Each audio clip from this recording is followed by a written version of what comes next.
Olá, seja bem-vindo ao podcast Endocrino Papers. Aqui lhe mostramos como se manter atualizado em endocrinologia, mesmo que você tenha pouco tempo para estudar.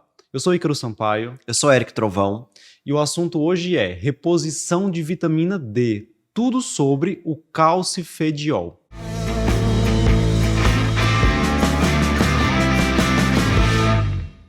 Eric, chegou recentemente ao mercado brasileiro uma nova forma de repor a vitamina D, que é o calcifediol.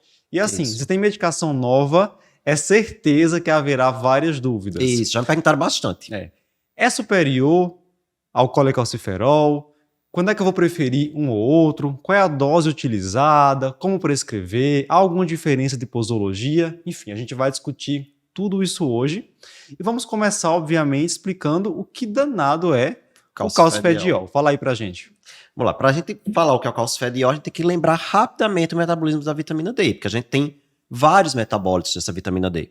Né? A vitamina D que geralmente a gente repõe, que é a vitamina D3 de origem animal, é o colecalciferol, é uma vitamina D que precisa passar por metabolização até chegar à sua forma ativa, que é o calcitriol, que é a 1,25 de hidroxivitamina D. O que é que vai ter efeito?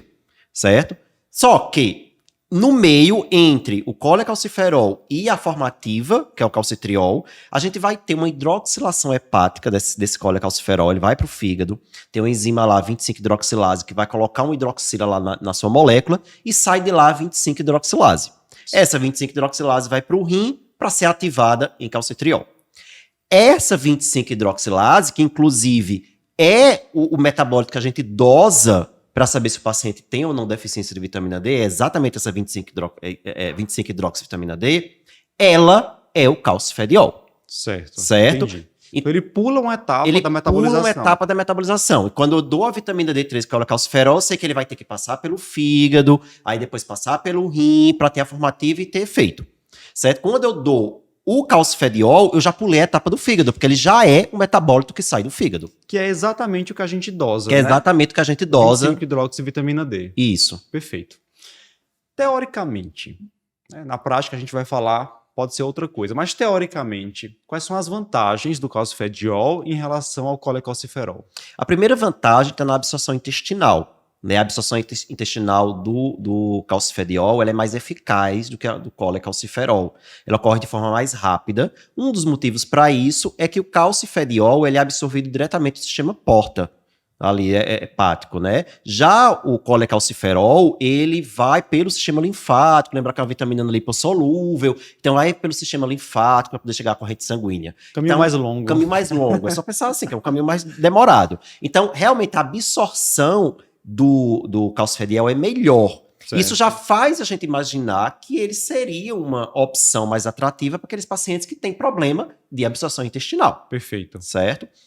Uma outra vantagem é justamente pular uma etapa da metabolização. Sim. Né? Então, hoje a gente sabe que existem muitos polimorfismos nesse citocromo que possui essa enzima hepática que hidroxila a vitamina D no fígado, que forma a 25-hidroxivitamina D. Né? Existe polimorfismo, ou seja, existe atividades diferentes dessa enzima dependendo da pessoa. Então, o paciente aparentemente saudável, ele pode não conseguir fazer essa hidroxilação correta. Isso é uma das possíveis explicações de algumas pessoas não decolar a vitamina D quando a gente repõe. Não tem aquele paciente que a gente repõe, aumenta a dose, o negócio sai do canto. A gente acha que não tá tomando. Acha que não tá tomando. Enfim, será que é a marca, trocar a marca? Às vezes pode ser sim um polimorfismo desse citocromo hepático. Certo. Né? Ao dar o calcifediol, eu tô pulando esse problema.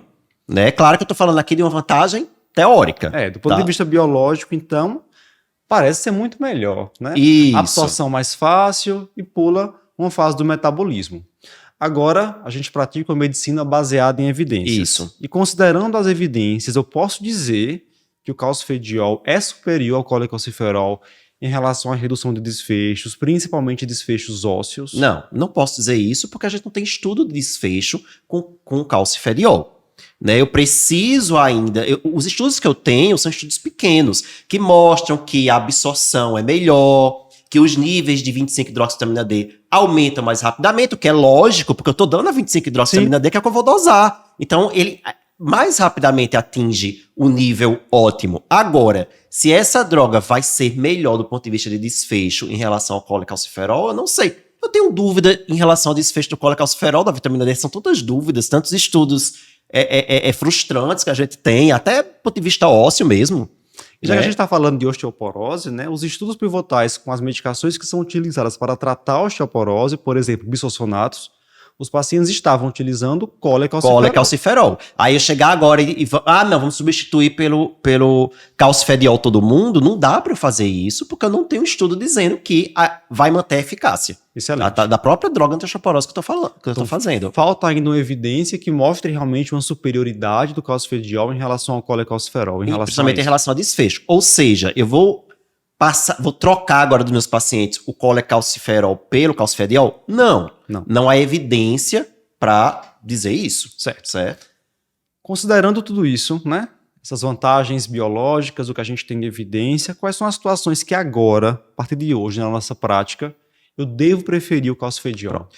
Então, não é porque eu não vou substituir, na maioria dos pacientes, que não tem aquele nicho que vai se beneficiar do calcifediol, principalmente considerando as características que a gente citou. A melhor absorção intestinal, a absorção mais eficaz, e pular a etapa hepática. Certo. Então, pela lógica, quais seriam os dois nichos de pacientes que poderiam se beneficiar do calcifediol, da droga? Paciente com má absorção intestinal, e aí a gente pega tantos pacientes com doença primária, com doença celíaca, por exemplo, quanto pacientes que a gente tem muito, endócrino tem muito, paciente pós-bariátrico. É que a gente tem dificuldade em atingir os níveis ótimos de vitamina D, de chegar àquele 25 hidroxivitamina D acima de 30 com a vitamina D3. Claro que tem pacientes, se eu estou fazendo a vitamina D3 de um paciente pós-bariátrico que estou chegando onde eu quero, ok, não preciso trocar. Mas se eu estou com aquele paciente tendo dificuldade com a reposição, então está fazendo doses muito altas e acaba gastando muito por estar fazendo doses muito altas, aí vale a pena você tentar o calcifediol e ver se com o calcifediol você não vai conseguir atingir os níveis ótimos de uma maneira mais fácil, de uma maneira menos comprimida e até talvez baratear o tratamento. Acho que vai ser a indicação mais frequente na nossa prática. Eu agora acho, vai ser o paciente sim. pós-cirurgia bariátrica, Isso. né? Não é tão frequente a gente ter pacientes com doença hepática, né? Ou com doença inflamatória intestinal, por exemplo. Mas A doença hepática que você citou seria uma outra indicação, né? O paciente tem doença hepática, a eficácia da hidroxilação da vitamina D ali tá diminuída. Então, num paciente com doença hepática crônica, você poderia pensar em tentar o calcifediol. Principalmente, minha gente, aquele paciente que com a vitamina D3, o colecalciferol que você está fazendo, não está decolando, né? Então, por que não tentar trocar? Ou até mesmo, eu tô com aquele paciente, eu não tenho como investigar o polimorfismo que eu citei no início, mas é aquele paciente que não melhora a vitamina D, eu faço e não sai do canto. Eu acho que esse vale a pena você tentar também o calcifediol, porque pode ser que ele tenha um polimorfismo e você com calcifediol iria pular essa etapa, né? Então, naquele paciente que não decola, que a vitamina D não decola com o tratamento padrão, você pode considerar o calcifediol. Recentemente eu dei alta a um paciente hepatopata, cirrose alcoólica, vitamina D de 8.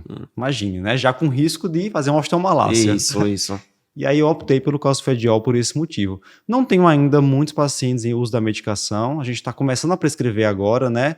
Para começar a falar mais sobre experiência pessoal de melhora.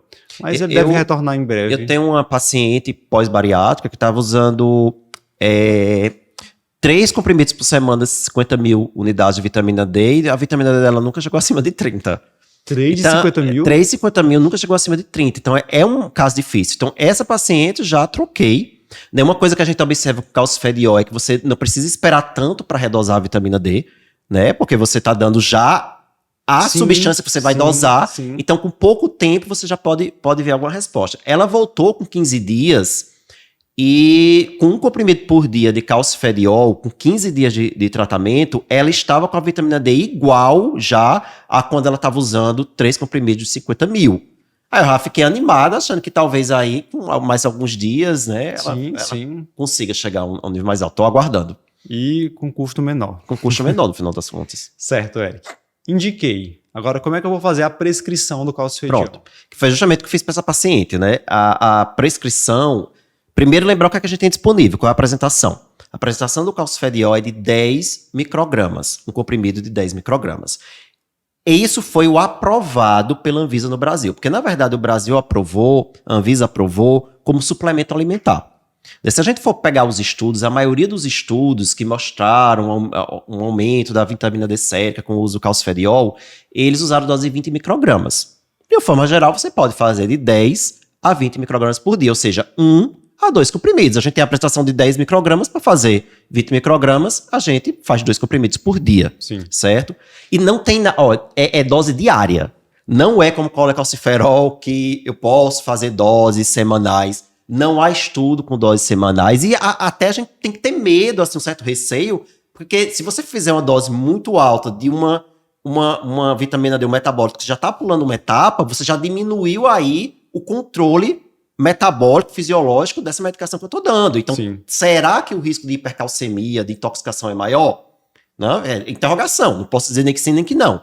Mas a gente não tem respaldo para saber se é seguro fazer dose de ataque, fazer doses semanais. Então, a gente mantém doses diárias, certo? 1 a 2 comprimidos, 10 a 20 microgramas ao dia de calcifediol. Perfeito. Simples e vai reavaliando a curto prazo, como você colocou. Né? Você pode fazer antes, precisa esperar 3 meses, às vezes como a gente espera com 2 a 3 meses, como a gente espera com a vitamina D3. Excelente, Eric. Pessoal, então, calcifediol, uma nova forma de repor vitamina D. A gente espera em breve ter mais notícias, né, Eric? Talvez um novo estudo que avaliou em relação a desfechos ósseos, fraturas em pacientes com osteoporose, para que a gente comece a ter mais parâmetro de comparação com o colecalciferol, mas por enquanto, para pacientes hepatopatas, para pacientes com desabsorção intestinal, parece estar bem indicada. Isso. Se você gostou desse podcast e aprendeu algo novo, compartilha com o seu colega médico e continue acompanhando o Endocrino Papers no Instagram. Para finalizar, eu tenho um convite para te fazer. No dia 29 de julho, a gente vai realizar o nosso primeiro evento presencial, que é o Endocrino Papers Experience, que vai acontecer na cidade de São Paulo. E, na realidade, será um evento híbrido. A gente vai estar lá presencialmente para quem quiser nos prestigiar, mas também para quem mora longe, está com dificuldade de conseguir voo. Sei que passagem está cara, né, Eric? Aí tem hotel, né? Tem a possibilidade de assistir às aulas online. Vai lá, faz sua inscrição. O link está disponível na bio do nosso Instagram. Até a próxima. Até mais.